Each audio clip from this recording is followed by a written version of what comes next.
That's Joel Bitonio, after 12 years, is retiring. This is one that slipped a little bit under the radar. He was a free agent this offseason, but he said at his press conference on Tuesday that he knew coming into the 2025 season that this would probably be it for him, and it is indeed it. So Deshaun Watson and Shedeur Sanders are now in the race to become the starting quarterback for the Cleveland Browns in the fall. The Cleveland Browns are walking into one of the most uncomfortable stretches of their offseason because three different stories are happening at the same time, and all of them say something about where this franchise is headed. Joel Bitonio is retiring after giving Cleveland 12 years of toughness, stability, and credibility. Deshaun Watson and Shedeur Sanders are now locked into a quarterback battle that could define Todd Monken's first season. And the Brendan Sorsby situation is turning into one of those weird college football stories that could eventually crash into the NFL draft conversation. That is why Albert Breer's breakdown matters. This was not just a normal minicamp update. It was a look at the Browns from three different angles. First, the end of an era with Bitonio.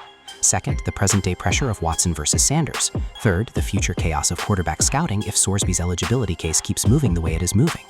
And somehow, all three connect to the same question Browns fans have been asking for years. Can this organization finally build a clean, stable future, or is it about to walk into another messy quarterback cycle? This is one of the more accomplished players that the Cleveland Browns have had since coming back into the league in 1999. He was a second-round pick in 2014, same draft class, as he noted, as Johnny Manziel. And what he's accomplished since then is pretty remarkable. Let's start with Joel Bitonio, because his retirement is bigger than a normal veteran leaving. Bitonio was not just another offensive lineman. He was one of the most accomplished Browns players since the franchise returned in 1999. He came into the league in 2014, the same draft class as Johnny Manziel, and that contrast almost tells the whole Browns story by itself. One player became a symbol of the franchise's chaos. The other became one of the few steady forces who kept showing up no matter how bad things got. Bitonio made 7 Pro Bowls, earned first-team All-Pro honors twice, and was named second-team All-Pro 3 more times. That is 5 All-Pro selections in 12 seasons. That is not just a good career, that is a Ring of Honor career. And when you add in the fact that he was a captain 6 times, it becomes clear why people inside the building respected him so much. He was not only productive, he was the kind of player who set the standard every day. The most impressive part is not only the awards, it is what he endured while still playing at that level. Bitonio lived through losing seasons, coaching changes, general manager changes, quarterback chaos, and December games where the Browns had nothing left to play for in the standings. He saw Mike Pettine, Hugh Jackson, Freddie Kitchens, Kevin Stefanski, Ray Farmer, Sashi Brown, John Dorsey, Andrew Berry, Baker Mayfield, Deshaun Watson, Joe Flacco, and everything in between. Through all of that, he kept answering the bell. That is the part Breer emphasized, and it's the part Browns fans should appreciate most. Bitonio played through years when football probably did not feel fun. He talked before about how meaningful December football felt because there were so many seasons where Cleveland was just trying to survive the final month. That tells you what kind of player he was. He was not chasing attention. He was not looking for a way out. He valued being a one-helmet guy, even when he probably could have found a better winning situation somewhere else. Here's the part nobody is talking about. Bitonio's retirement puts even more pressure on the young Browns core than people realize. When a player like that leaves, you do not only lose a guard, you lose a standard. You lose the guy who showed rookies what professionalism looks like. You lose the veteran who proved that showing up still matters even when the season gets ugly. And now players like Mason Graham, Carson Schwezinger, Quinn Schwam-Jodkins, Harold Fannin, and the rest of the young group have to decide whether they are going to pick up that baton or just talk about culture without living it. That is what makes Bitonio's exit so important. The Browns are already moving into a new era after trading Myles Garrett. Now Bitonio is gone too. That means 2 major pieces of the old identity are no longer in the building. Garrett was the superstar force, Bitonio was the steady heartbeat. Losing both in the same offseason creates a vacuum. Someone has to fill it, and that will not happen with speeches. It will happen through daily habits. It feels like the Browns came in there with the idea that Deshaun was going to win this job, and now in the past week and a half or so, they're more open to the idea that Shedeur's progressed, and Shedeur looks better than maybe even they suspected. Now move to the quarterback battle, because this is where the entire Browns season gets tense. Breer's reads that this is a 2-horse race right now, Deshaun Watson versus Shedeur Sanders. That means Dylan Gabriel is not really in the main derby at the moment. He may still be in the building, he may still be developing, but based on the way Todd Monken has talked and the way reps are being discussed, the true QB1 battle looks like Watson and Shedeur. That alone is a major storyline. Watson is the expensive veteran with the massive contract, the 3 first-round picks attached to his trade, and the burden of everything Cleveland invested in him. Shedeur is the young quarterback with the fan excitement, the confidence, the minicamp buzz, and the chance to become something the Browns have been chasing forever. One represents the front office's biggest gamble, the other represents a possible reset. Breer's argument is simple. If the competition is even, give Watson the first shot. And while some Browns fans may not want to hear that, the logic makes sense from a front office standpoint. Cleveland invested too much in Watson to walk away without one final look. If they bench him immediately, move on, and then he somehow plays well somewhere else in 2027, that would be another layer of embarrassment. The Browns need to know for sure whether anything from the Houston version of Watson still exists. It's really important the Browns get a read on the quarterback position as a whole coming out of this year. And, I just think logistically it's easier to go from Deshaun Watson to Shedeur Sanders than the other way around. That is the uncomfortable reality. Watson was once one of the best quarterbacks in football. From 2017 to 2020, he had a case as a top 5 quarterback on the field. He was athletic, accurate, creative, tough, and capable of carrying bad situations. That player has not consistently shown up in Cleveland, but the memory of that player is why the Browns have not fully closed the door. They are still hoping there is something to harvest. They are still hoping one healthy stretch can change the story. But the problem is Cleveland fans are tired of hope with Watson. They have heard enough about what he used to be. They want to see what he is now.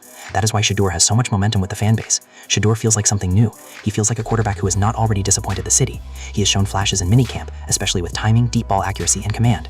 And when fans are watching Watson try to revive an old version of himself, Shedeur naturally becomes the more exciting option. This is where it gets dangerous, because if Shedeur and Watson are close, the locker room will know. Todd Monken cannot fake this decision. Players see the reps, they see who moves the ball, they see who commands the huddle, they see who gets the ball out on time, they see who gets the team energy.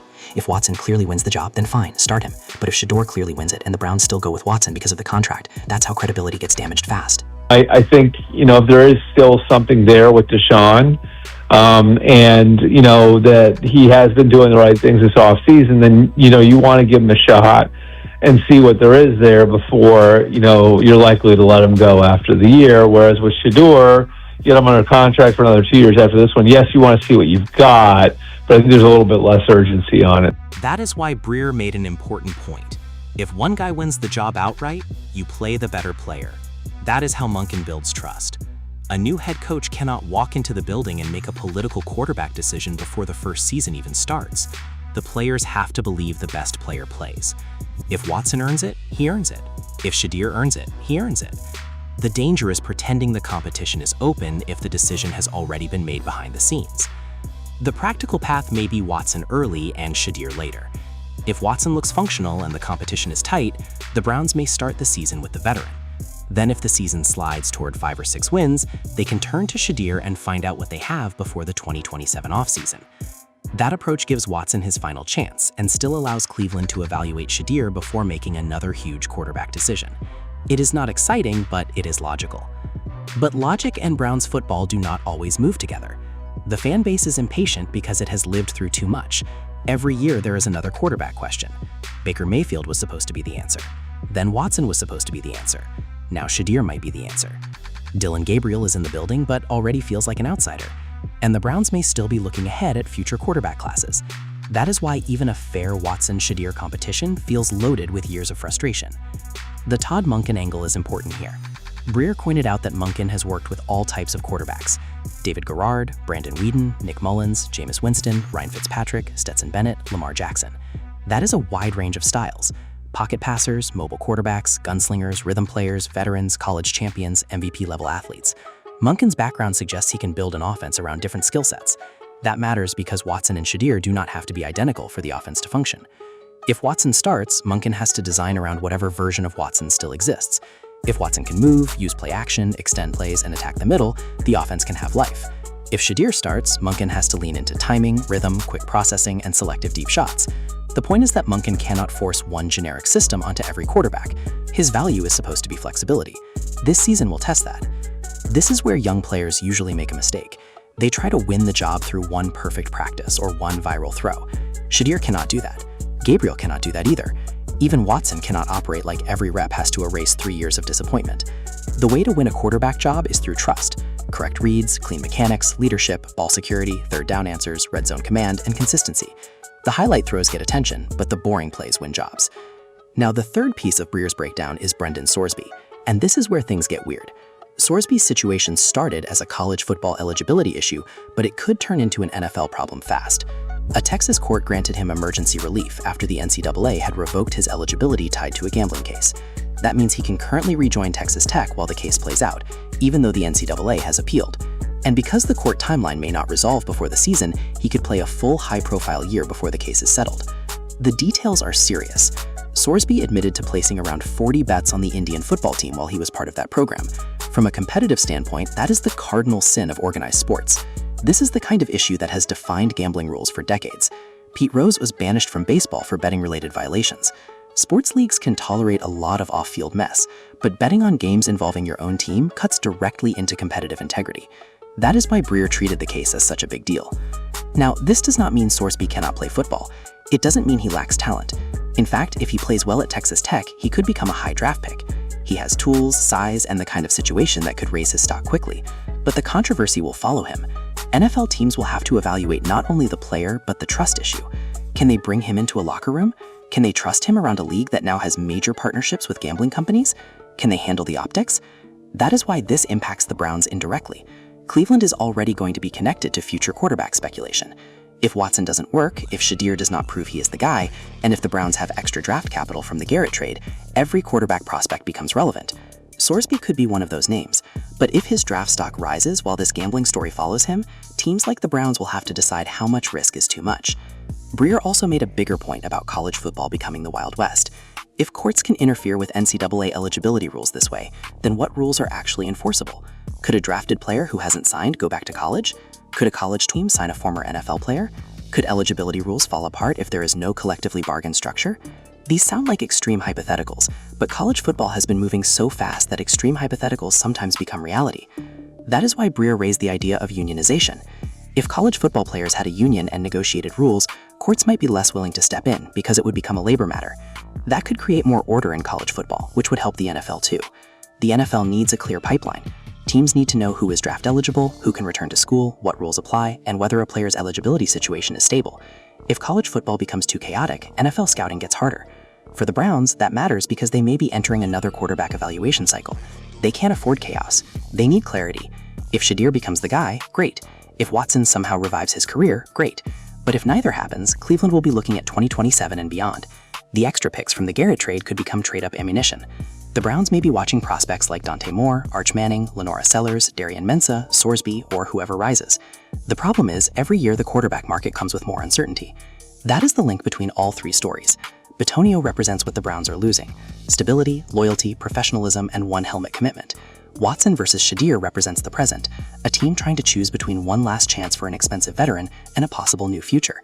Sorsby represents the chaos ahead, quarterback scouting in a college football world where rules, courts, eligibility, NIL, and gambling are all colliding. The Browns are trying to build a new era, but the ground under them keeps shifting. They traded Garrett, Bitonio retired, Watson still has to prove himself, Shedeur is pushing, Gabriel is fading, future quarterback classes are complicated, and Monken has to walk into all of this and create a real football team. That is not easy, but this is the job.